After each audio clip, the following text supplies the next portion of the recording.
호세아 4장 1절을 보면 이런 말씀이 나옵니다. 그 내용을 보면 하나님과 이스라엘 백성들 사이에 이런 오해가 생겼다고 하는 기록이 있습니다. 하나님께서 이 땅 주민들과 논쟁을 벌이고 있는데, 근데 당시 그 땅에는 진실도 없고 인애도 없고 하나님을 아는 지식도 없다고 합니다. 다시 말해 이 말씀은 하나님께서 당시 이스라엘 백성들에게 너희들이 나를 오해하고 있고 나에 대해 잘못 알고 있다고 말씀하고 있는 것입니다.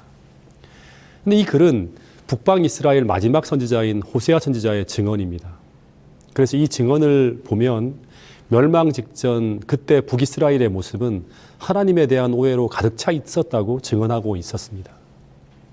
그래서 하나님은 호세아 선지자를 보내서 그들을 구원하기 위한 마지막 시도를 하시는데, 근데 그것이 바로 이 호세아를 통해서 하나님의 진짜 마음을 전달하는 것이었습니다.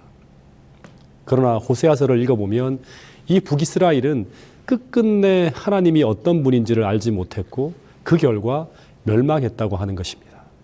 그래서 요한복음 17장 3절에는 영생은, 즉 구원이라고 하는 것은 곧 유일하신 참 하나님과 그가 보내신 자 예수 그리스도를 아는 것에서부터 시작되어진다고 합니다. 즉 이 알면서 하나님과의 바른 관계가 만들어지고, 그리고 그 알미 깊어지면서 하나님과 영원히 동행하는 영생이 이루어지게 되는 것입니다. 그래서 우리가 하나님이 어떤 분인지를 모르면 하나님과 바른 관계가 만들어질 수가 없습니다.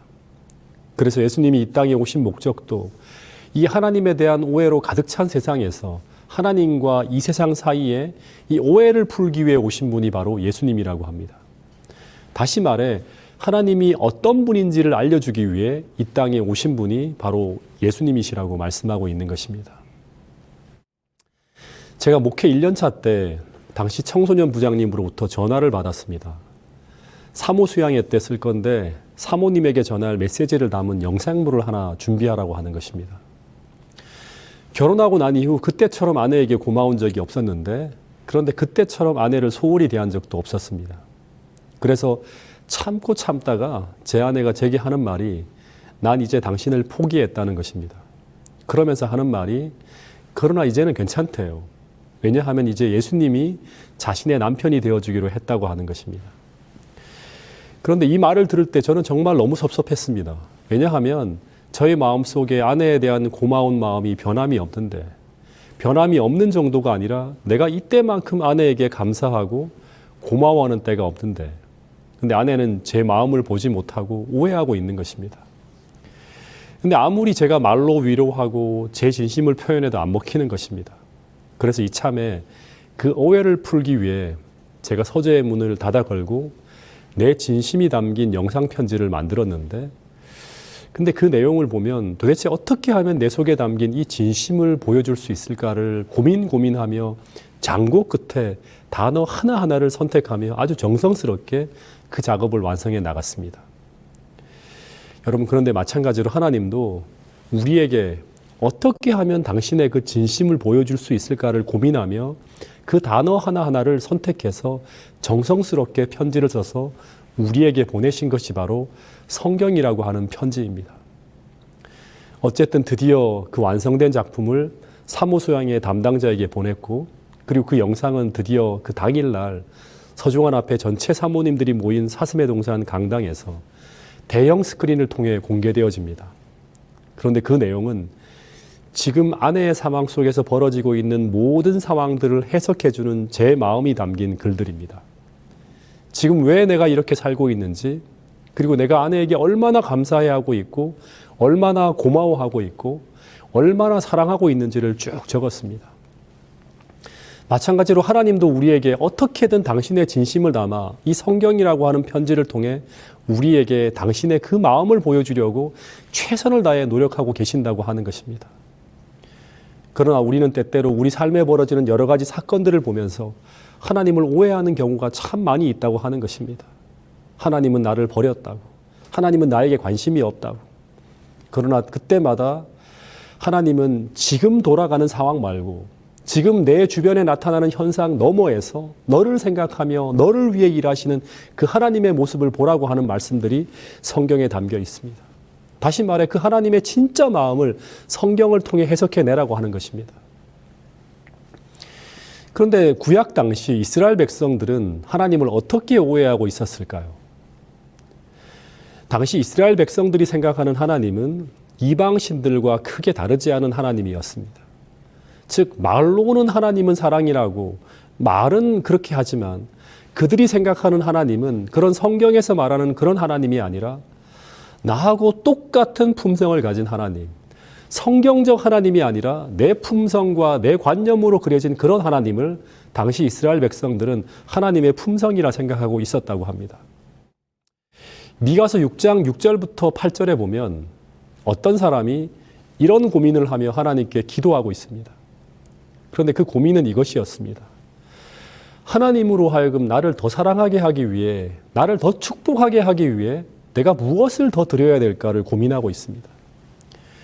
그러다 생각한 것이 하나님이 바라시는 것이 진짜 엄청나게 좋은 재물인 1년 된 송아지를 드리면 하나님이 좋아할까라는 생각을 합니다.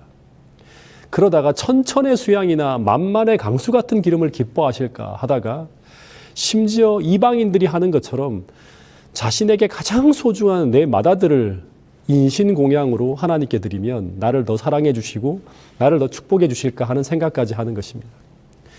그러니까 구약시대 이스라엘 백성들은 그 구약의 제사제도를 통해 그들은 여호와 하나님을 어떻게 오해하고 있었는가 하면 이방신과 똑같은 품성을 가진 분으로 오해하고 있었다고 하는 것입니다. 여러분 정말로 우리 하나님께서 정말로 이런 천천의 수양과 만만의 강수 같은 기름을 드리면 하나님이 우리를 더 사랑해 주시고 더 축복해 주시는 그런 분인가요? 하나님이 정말 우리에게 바라시는 것이 정말 이런 엄청난 제사인가요? 하나님은 절대 그렇지 않다고 합니다.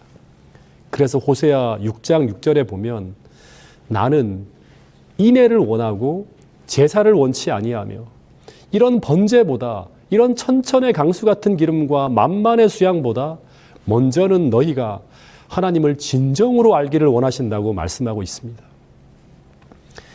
그래서 이제 이 사람의 이런 고민 어린 기도에 대한 하늘의 대답이 이렇게 들려왔다고 합니다. 미가서 6장 8절은 이런 말씀이 있습니다.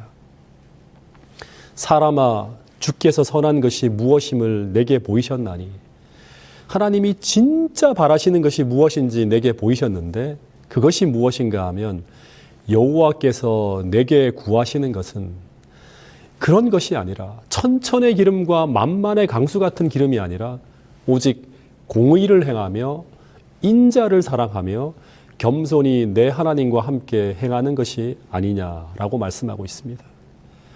하나님이 우리에게 구하시는 것의 전부는 우리가 하나님을 알고 그분을 사랑해서 기쁨으로 하나님과 영원히 함께 동행하는 것, 이것이 하나님이 우리에게 구하시는 것의 전부라고 합니다. 이것을 알려주기 위해 주님이 이 땅에 오신 것이고 제사제도가 그것 때문에 있는 것이고 모든 율법이 그것 때문에 존재하고 있는 것입니다. 창세기 5장에 보면 에녹은 하나님과 300년 동안 동행했다고 하는 기록이 있습니다. 그런데 창세기 5장의 본문을 보면 이 에녹이 처음부터 하나님과 동행했다고 하지 않고 한 65년까지는 하나님과 동행하지 못하고 어떤 때는 슬럼프도 찾아오고 하다가 그러다 그의 신앙의 일대 전환점을 이룬 큰 계기가 있었는데 그 계기가 무엇인가 하면 바로 에녹이 무드셀라를 낳은 후에라고 합니다. 그래서 그의 신앙의 결정적 전환점은 이 무드셀라의 탄생이었다고 이야기하고 있습니다. 그러면 이 무드셀라가 태어난 후 에녹에게는 어떤 일이 벌어졌을까요? 우리 큰아이가 처음 태어났을 때 제가 특별한 경험을 하게 되었습니다. 당시에 아이가 태어났을 때 병원에서는 이제 의무적인 예방접종을 하라고 해서 예방접종을 시켰어요. 그걸 하나하나 다 맞았어요. 근데 갑자기 한 달이 지나서 이제 퇴원을 하려고 하는데 의사 선생님이 추가로 무슨 예방접종을 하실래요? 하고 묻는 것입니다. 근데 그 예방접종을 해야 되는 그 병명들을 제가 하나하나 들어보았는데 평소엔 들어보지 못한 것이었고 그리고 예방접종 비용도 굉장히 비쌌습니다. 그래서 제가 의사 선생님께 물었습니다. 이 예방접종을 안 하게 되면 어떻게 되나요? 하고 물었습니다. 그랬더니 예방접종을 안 하면 그 아이가, 우리 아이가 그 희귀한 병에 걸릴 확률이 10만 명당 1명 정도로 걸릴 수 있는 병이라고 하는 것입니다. 그러니까 이제 거의 사라져가는 병이었습니다. 근데 그 예방접종을 저희가 했겠습니까? 안 했겠습니까? 사모나 저나 자동으로 그거 다 맞추겠다고 했습니다. 왜냐하면 저희는 무슨 선택의 여지가 없었습니다. 비용이 얼마나 들든 감염 가능성이 10만 분의 1, 100만 분의 1 할 때 그 의사가 말하는 100만 분의 10만 분의라고 하는 말에는 전혀 관심이 없고요. 제 마음에 쏠리는 것은 그 1이라고 하는 숫자였습니다. 즉, 내 사랑하는 아들에게 100만 분의 1, 1000만 분의 1이라도 위해한 일이 생길 가능성이 있다는 것이 제 마음에 절대로 용납이 안 되었습니다. 다시 말해 그 가능성을 어떻게든 다 제거해야 된다는 것이 제 본능이었습니다. 그런데 신기했습니다. 어떻게 제가 이 태어난 지 일주일도 안 된 이 낯선 아이에게 어떻게 제가 이런 마음을 가지게 되었을까 하는 것이었습니다. 일주일 전만 하더라도 우리 가정엔 없던 이 낯선 아이에게 어떻게 내가 이런 사랑을 품을 수 있을까? 너무나 신기한 것입니다. 그런데 그때 저는 알았습니다. 이 마음은 제 마음이 아니라 하나님이 제게 넣어준 마음이라고 하는 것을. 즉 저는 이기적인 사람이라 제 마음에는 원래 이 낯선 아이를 이렇게 사랑할 수 있는 마음이 없었습니다. 그런데 하나님께서 당신의 마음속에 있는 이 하나님의 마음을 제 마음에 넣어주셔서 제가 이 아이를 그 하나님의 사랑으로 돌보도록 하신 것입니다. 그래야만 우리 아이가 생존할 수 있기 때문입니다. 마찬가지로 에녹은 이 무드셀라를 낳은 후 이 자신의 마음에 넣어준 이 하나님의 사랑을 통해 우리를 향한 그 하나님의 사랑을 깨닫게 되고 그리고 그 하나님에 대한 사랑을 통해서 그는 깊고 깊은 하나님과의 동행을 하게 됩니다. 근데 여러분, 하나님은 이런 사랑으로 오늘 여러분과 저를 돌보시고 있다고 말씀하고 있습니다. 그래서 성경은 말하기를 하나님은 우리에게 위해한 일은, 불행한 일은 단 하나라도 일어나길 원하지 않으시는 그 마음이 우리를 향한 하나님의 진짜 마음이라고 합니다. 다시 말해 하나님은 우리를 모든 불행으로부터 지켜주시길 원하신다고 합니다. 그래서 우리를 눈동자같이 지켜주신다. 세밀한 관심으로 우리를 돌보고 있다라고 하는 수많은 사랑의 표현으로 우리에게 끊임없이 당신의 사랑과 관심과 돌보심을 성경을 통해 말씀하고 계십니다. 그러나 우리에겐 여전히 어려움이 찾아옵니다. 질병도 찾아오고 슬픈 일들도 찾아옵니다. 그래서 우리는 아파하고 슬퍼합니다. 그런데 하나님은 그런 일들을 우리에게 허락하실 때마다 하나님은 깊이 고민하신다고 합니다. 왜냐하면 우리가 우리 하나님의 사랑을 오해할까 봐. 그래서 이런 성경적 표현들이 등장하고 있는 것입니다. 예레미야 29장 11절 우리를 향한 하나님의 생각은 재앙이 아니라 곧 평안이다. 그래서 예레미야 애가 3장 33절에서도 보면 주께서 인생으로 고생하며 근심하게 하심이 본심이 아니시로다 라고 말씀하고 있습니다. 저는 3남 2녀 중 막내로 태어났습니다. 근데 저의 바로 위의 형과 저의 나이 차이가 한 7년 정도 나이 차이가 납니다.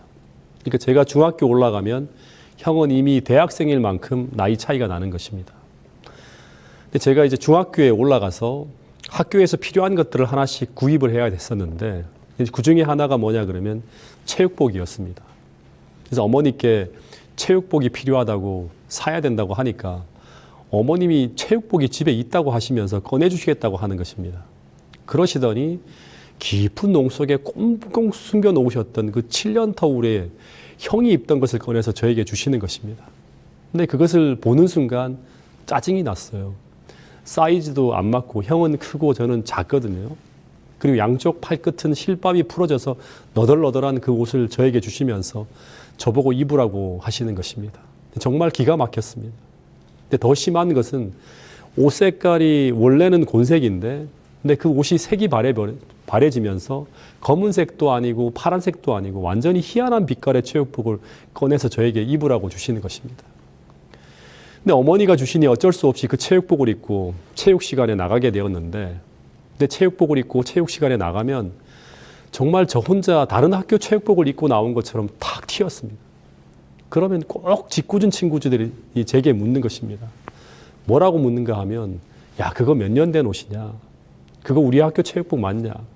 그거 박물관에 가야 하는 옷 아니냐고 하는 그런 식으로 막 놀리는 것입니다. 그러면 얼마나 창피한지 그래서 그 체육복 때문에 그렇게 좋아하는 체육 시간이 싫어지기 시작하는 것입니다. 그래서 어머니에게 가서 조르기 시작했어요. 그 체육복 도저히 못 입겠다고, 체육복 좀 사달라고. 그런데 예상은 했지만 아무리 졸라도 어머니는 꿈쩍도 안 하시는 것입니다. 근데 당시 전 정말 이해가 안 되었습니다. 그렇게 수업 시간 내내 스트레스를 받고 있는 아이의 그깟 참고서 몇 권 값밖에 안 되는 체육복을 어머니가 안 사준다고 하는 것이 이해가 안 되었습니다. 왜냐하면 참고서는 사달라고 하면 아무리 돈이 많이 들어도 전 과목 참고서와 문제집을 다 사주시는 어머니인데 이상하게 옷은 절대로 안 사주시는 것입니다. 그것도 학교 체육복인데 사주지 않는 것입니다. 근데 여러분, 우리도 우리 하나님을 이렇게 오해할 때가 있지 않습니까? 정말 쉽게 우리에게 들어주실 수 있는 것 같은 그런 기도를 들어주시지 않고 우리를 힘들게 하시는 것처럼 보일 때가 있지 않습니까? 더하여 그것이 정말 내게 꼭 필요한 것인데 근데 그것이 허락이 안 될 때 우리는 우리 하나님의 품성을 저처럼 오해할 수가 있습니다. 어쨌든 제가 아무리 어머니에게 조르고 졸라도 안 되어서 전 어머니에게 그동안 서러웠던 것을 다 끄집어내었습니다. 도대체 그동안 어머니가 내게 해준 것이 무엇이냐고. 그러다가 정말 어머니에게 자식으로서 절대 하지 말아야 될 할 말까지 하게 되었는데 그게 바로 왜 날 이런 곳에 태어나게 만들어서 이 서러움을 당하게 하냐고. 경제적 능력이 안 되면 태어나게 하지 말아야 되는 것 아니냐고까지 하면서 어머니의 가장 아픈 곳을 건드려 버렸습니다. 그러자 이 바로 위에 있는 그 작은 형님이 저의 투정을 보다 못해서 저를 불러서 그때 우리 집의 상황과 형편을 쭉 들려주는데 근데 그 이야기는 이미 수도 없이 듣던 이야기였습니다. 근데 그 이야기를 아무리 들어도 여전히 부모님이 원망스럽긴 마찬가지였습니다. 마치 아무리 선지자들이 이스라엘 백성들에게 하나님의 사랑의 기별을 전하여도 잘 느껴지지 않는 것처럼 형님이 아무리 이야기해도 여전히 어머니가 미웠습니다. 당시 우리 집은 하루하루 어머니가 벌어오시는 것으로 살아갔습니다. 저희 아버지는 나이 44에 저를 낳으셨는데 그 후 아버지는 55세가 넘기신 후에 더 이상 태백에서 광산 일을 못 하시게 되었고 근데 위로는 큰형님이 큰 댁에서 대주시는 돈으로 대학을 다니는 중이었고 고등학생 형과 중학생 누나와 저 줄줄이 학교를 다니는 중이었습니다. 근데 거기서 돈이 나올 곳은 어머니밖에 없었습니다. 근데 그 당시에 어머니는 그 더운 여름날 머리에 이고 나가서 계란 몇 판을 팔아 오시면 한 판에 한 200원, 300원 남는 것 같은데 그래서 그 몇천 원으로 5남매가 학교도 다니고 하루하루를 살아가는 것이 당시 우리 집 형편이었습니다. 지금 생각해도 당시 이 1985년 당시 우리 집은 보통 태백에서 제 친구들이 살아가는 것과 비교해도 정말 이루 말할 수 없이 어려운 상황이었습니다. 그러니까 어머니가 벌어오시는 그 하루하루 수입으로 하루하루를 지내는 형편이어서 그래서 어머니가 만약 탈이락이라도 하면 가정이 올스톱 될 수밖에 없는 그런 상황이었습니다.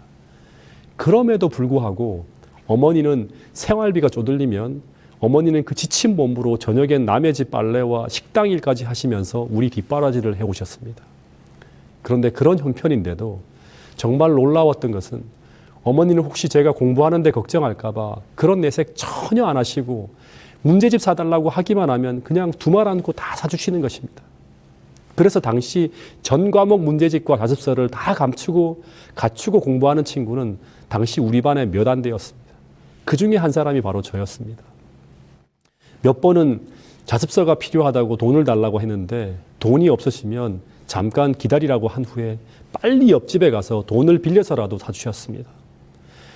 그래서 어머니는 계속 제가 자유롭게 공부할 수 있도록 어머니가 할 수 있는 최선을 다하며 죽을 헌신을 다하고 계셨습니다.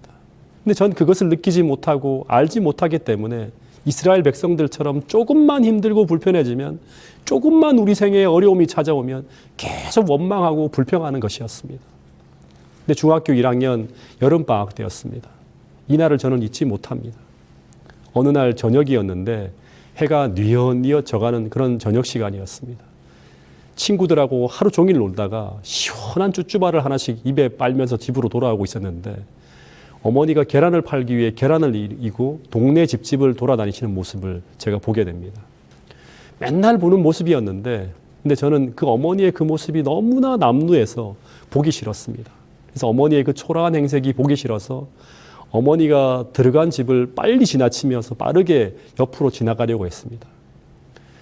그런데 이날 전까지 전 어머니가 계란을 파시면서 어떤 수모를 당하시는지, 그리고 그 남의 집 빨래를 하시면서 어떤 일들을 겪으시는지, 식당 일을 하면서 어떤 괴로움이 있었는지 전 그 전까지 전혀 알지 못했습니다. 즉 우리를 먹여 살리기 위해서, 우리의 뒷바라지를 하기 위해 어머니가 어떤 고통을 당하시면서 그 일을 하고 계셨는지 저는 전혀 몰랐습니다.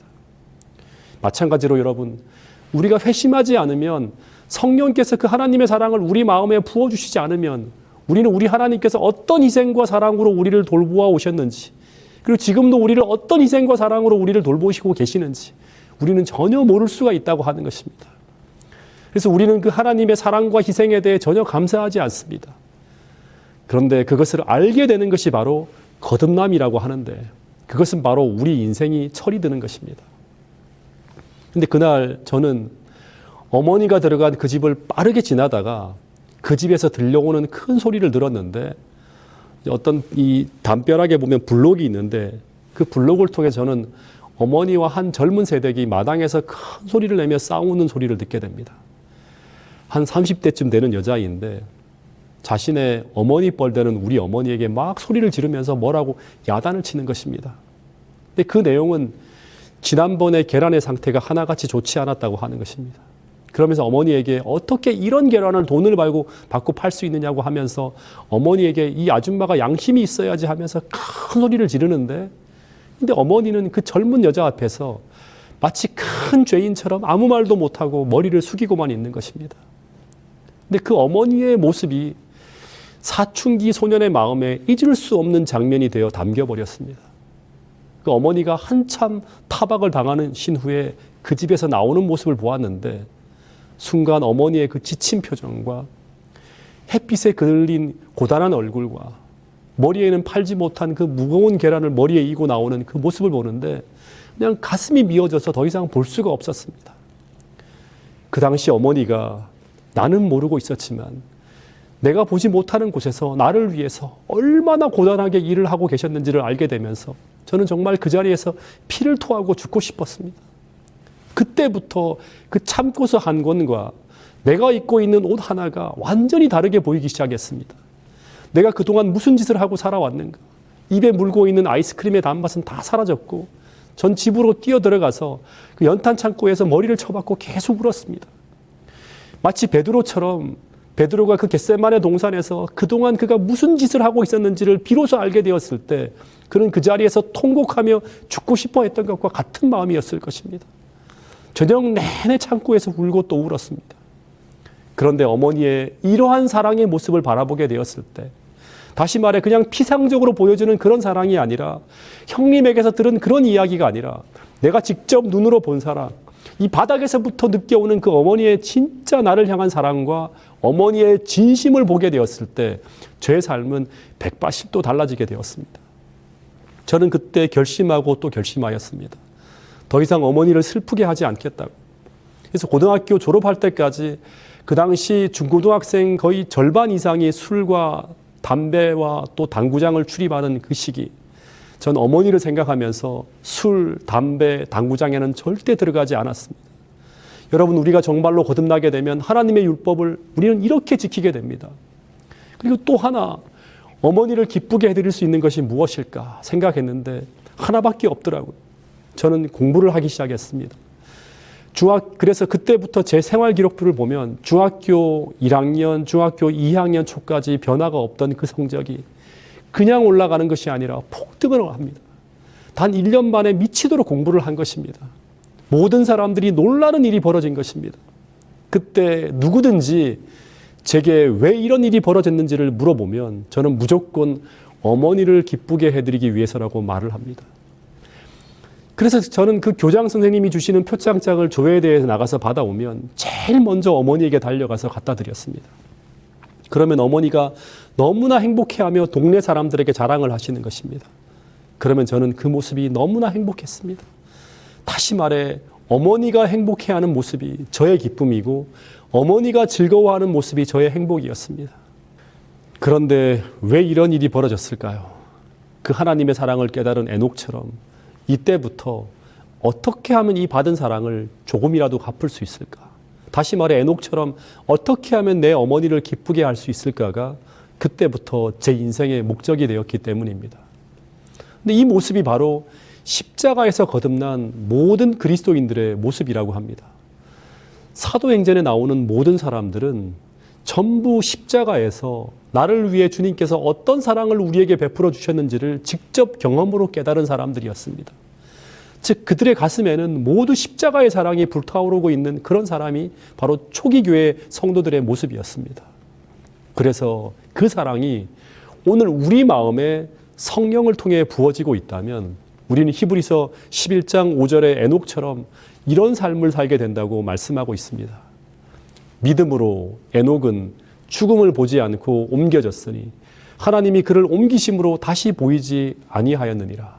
그는 옮겨지기 전에 하나님을 기쁘시게 하는 자라 하는 증거를 받았느니라. 여러분, 하나님께서 오늘 우리에게 원하시는 것이 있다면, 정말 원하시는 것이 있다면 그것은 바로 우리가 그 무엇보다 그분을 알기를 원하십니다. 다시 말해 하나님께서 우리를 얼마나 사랑하는지를 알기를 원하십니다. 그것을 알려주기 위해 성경책이 존재하고 천년계가 존재하고 십자가가 존재하는 것입니다. 여러분, 주님은 당신이 얼마나 우리를 사랑하시는지를 우리가 알기를 원하십니다. 그리고 그분과 함께 우리가 영원히 헤어지지 않고 동행하기를 원하십니다. 이것이 그분의 본심이고 이것이 바로 그분의 진심입니다.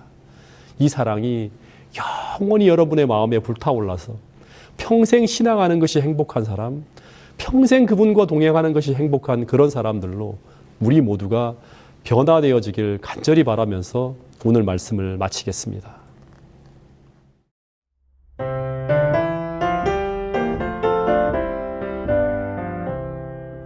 주의 사랑 비칠 때에 참 기쁘네. 근심 걱정 물러가니 참 기쁘네. 기도하게 하시며 모든 의심 물리쳐 주의 사랑 비치니 참 기쁘네. 그 큰 사랑 내 맘속에 찬란하게 비칠 때에 찬송하네. 그 큰 사랑 내 맘속에 화평함과 기쁨 주네. 그 큰 사랑 주의 사랑 비칠 때에 이 세상은 아름답고 유쾌하게 다 뛰노네. 화평 중에 내 영혼 영광스런 새 생명 다시 찾게 되었네. 그 큰 사랑 그 큰 사랑 내 맘속에 찬란하게 비칠 때에 찬송하네. 그 큰 사랑 내 맘속에 화평함과 기쁨 주네. 그 큰 사랑 주의 사랑 비칠 때에 이 세상은 어둠 슬픔 증한 짐이 다 없겠네. 우리들의 가는 길 밝히 비춰주시며 복을 받게 하시네. 그 큰 사랑 그 큰 사랑 내 맘속에 찬란하게 비칠 때에 찬송하네. 그 큰 사랑 내 맘속에 화평함과 기쁨 주네. 그 큰 사랑 주의 사랑 비칠 때에 그 광채가 새함 없이 우리 들러를 비치네. 세상 모두 이기고 저 천국 생활할 때도 주의 사랑 비치네. 그 큰 사랑, 그 큰 사랑 내 맘속에 찬란하게 비칠 때에 찬송하네.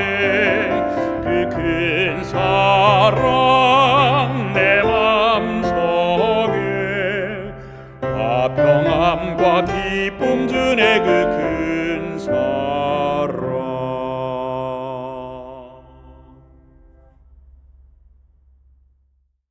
하늘아버지, 이 안식일 주님께서 부어주시는 그 십자가의 사랑을 성령을 통해 우리 가슴 속에 담게 하시고 그 사랑이 우리의 마음에 불타올라서 평생 주님을 위해 헌신하는 것이 행복하고 기쁜 사람, 평생 주님과 동행하는 것이 행복하고 기쁜 그런 사람으로 우리 모두가 거듭날 수 있도록 축복해 주시옵소서.